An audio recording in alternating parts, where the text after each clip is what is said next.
You have been lied to about the single most important financial window of your life, not by a stranger, by the system that was supposed to prepare you for this, by school curricula designed in the 1950s to produce factory workers, not wealth builders, by parents who meant well but handed down financial habits built for an economy that no longer exists, by a cultural script that told you your 30s were for settling down, buying the house, leasing the car that signals you've arrived, and somewhere in that noise, nobody sat you down and said, the next 10 years will determine the financial trajectory of the rest of your life.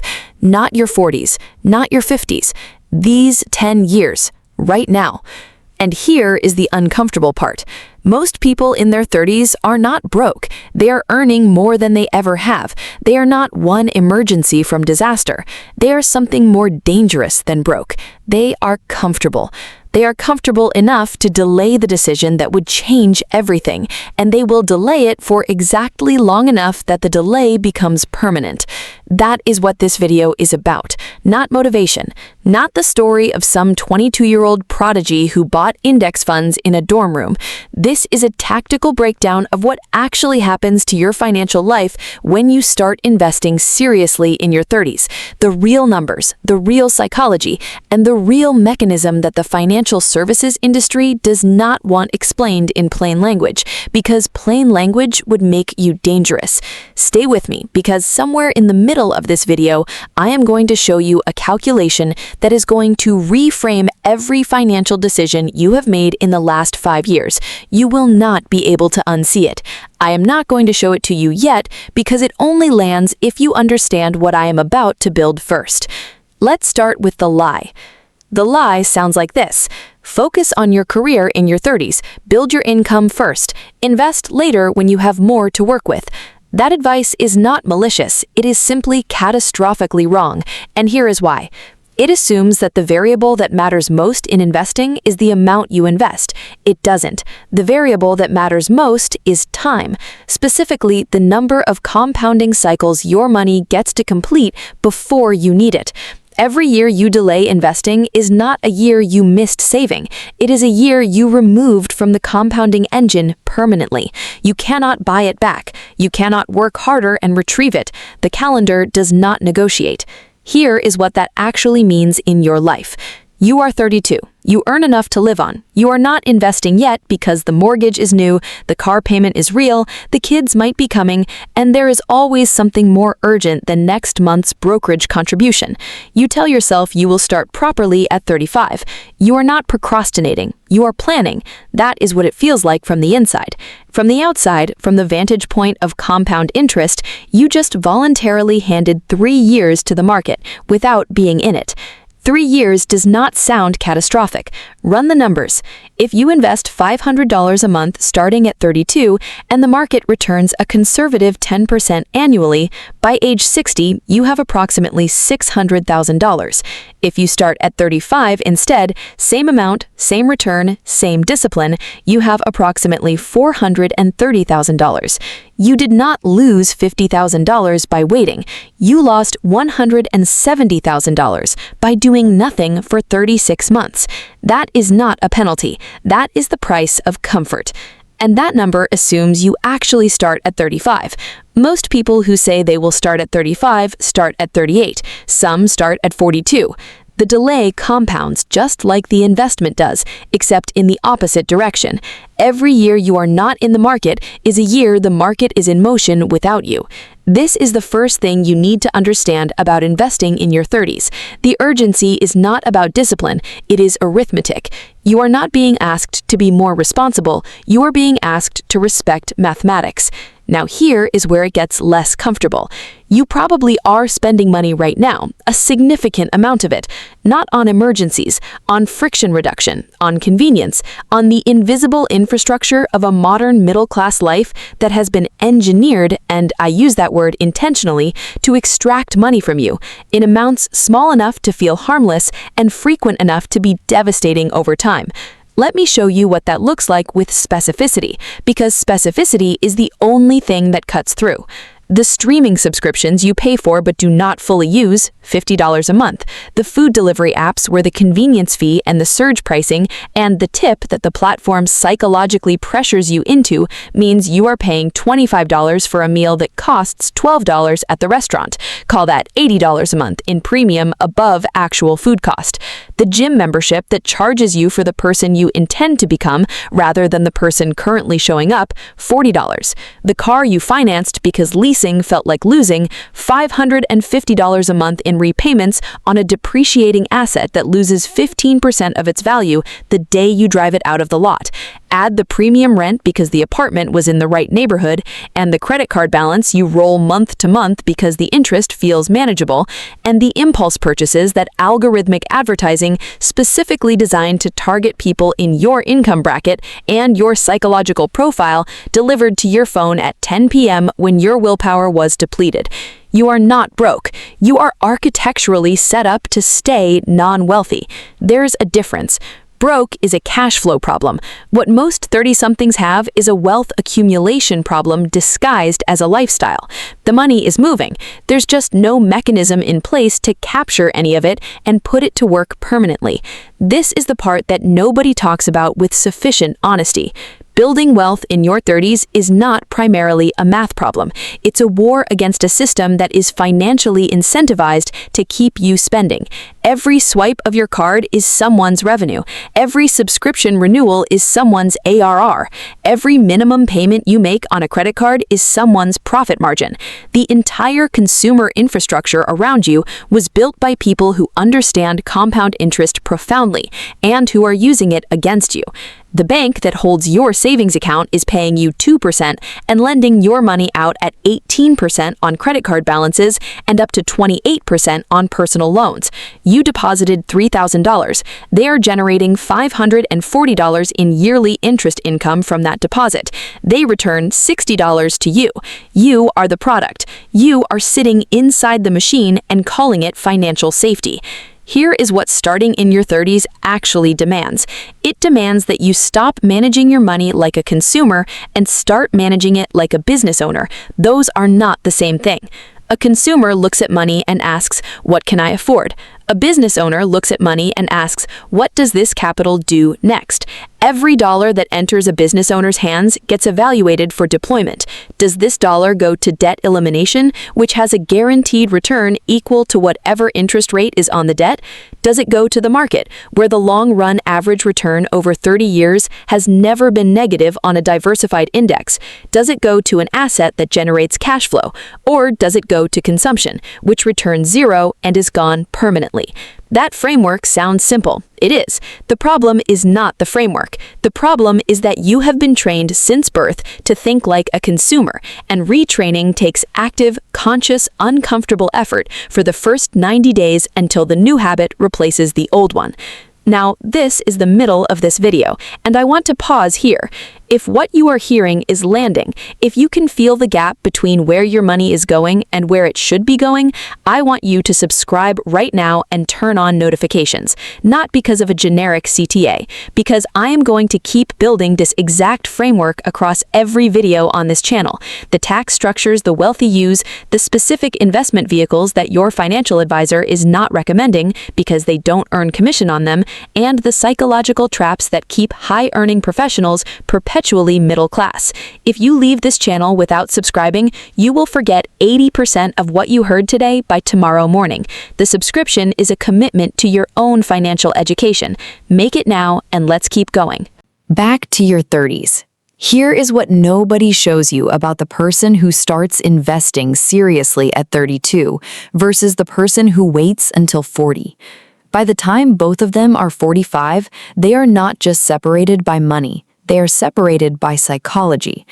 The person who has been in the market since 32 has watched their portfolio survive 2 market corrections. They have held through a 20% drop and come out the other side. They have experienced the visceral difference between paper losses and real ones.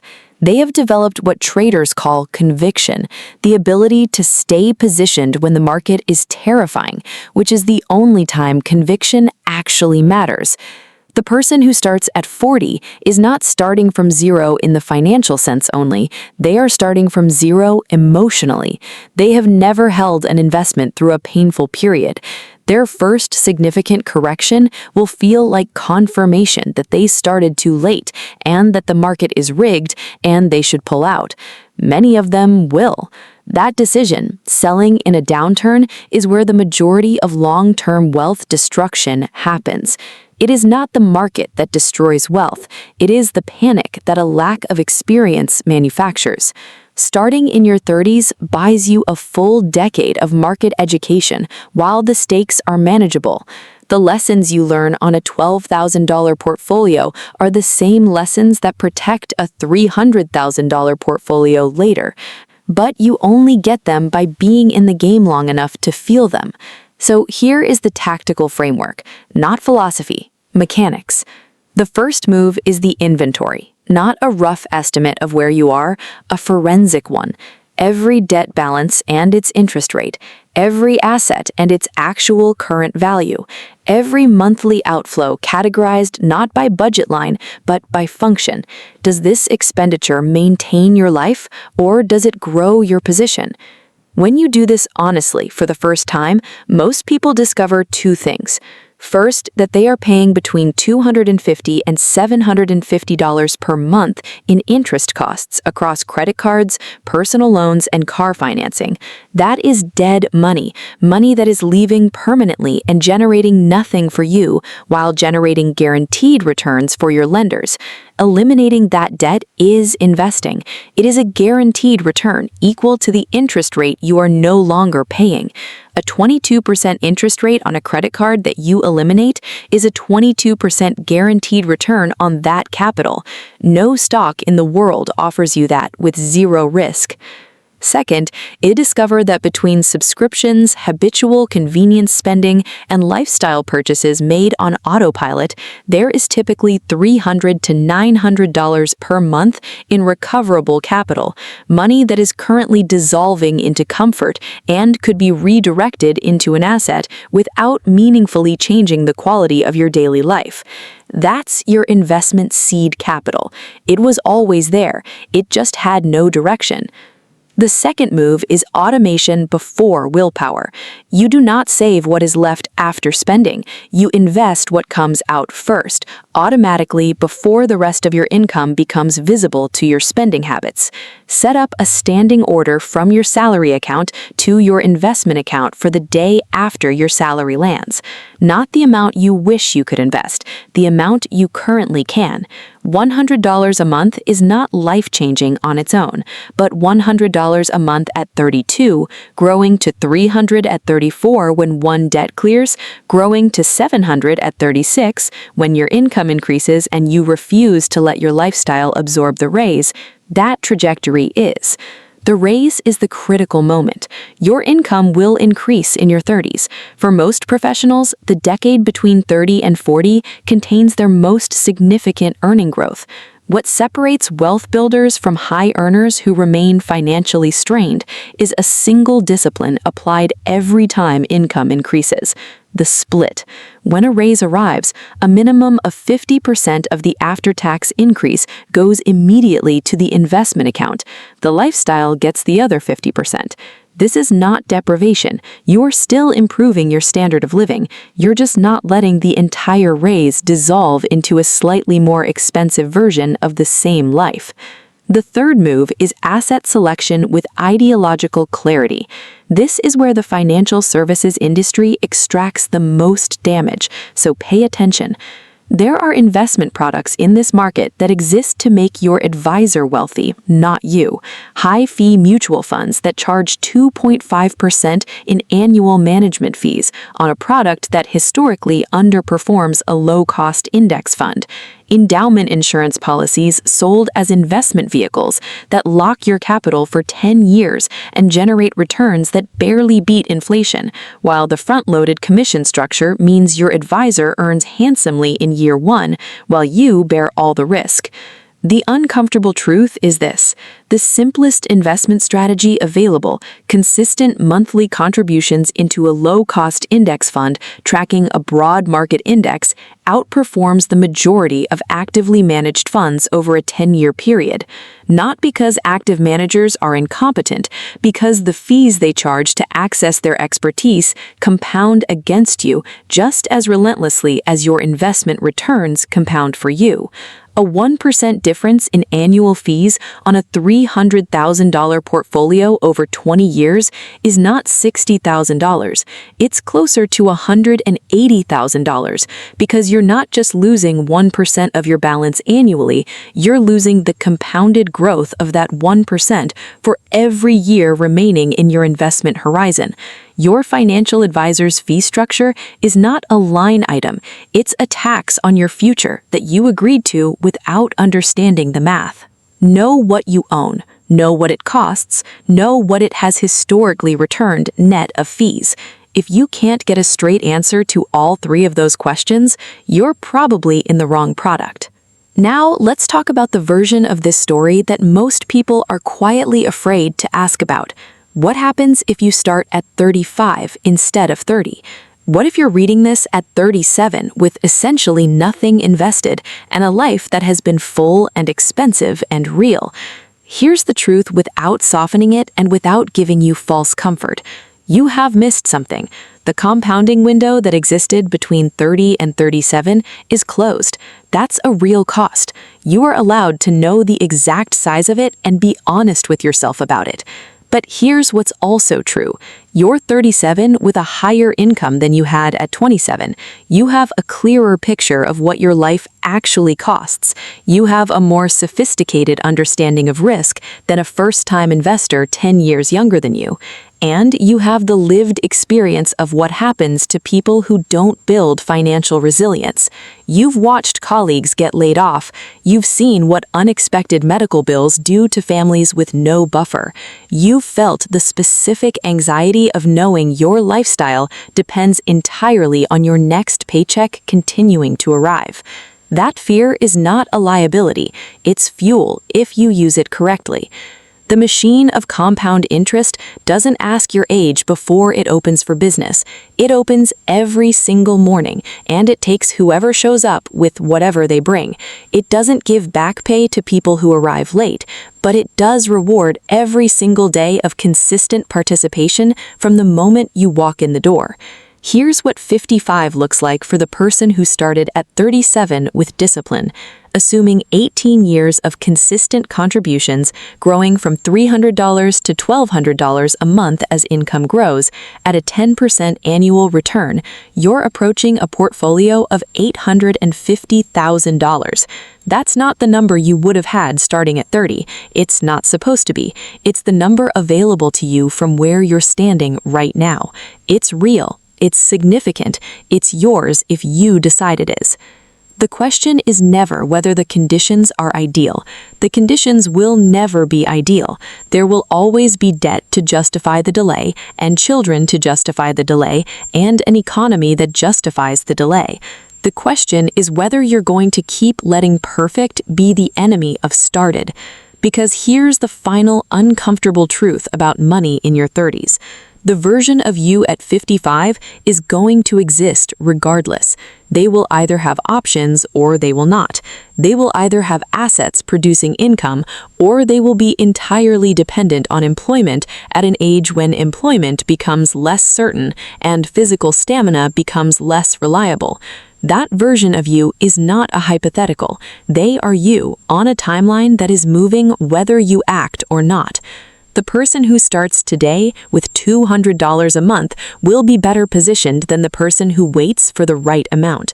The person who eliminates one debt this quarter and redirects that payment to an index fund will be compounding before the person who is still planning their perfect strategy. The market doesn't reward sophistication. It rewards presence. It rewards the decision to show up consistently in months when it feels premature and months when it feels terrifying, and every month in between. You're in your 30s. The window is not closed. It's open right now, this week, and what you do with that window is the single most consequential financial decision you will make in this decade. The spreadsheet is open. The math is clear. The only variable left is you.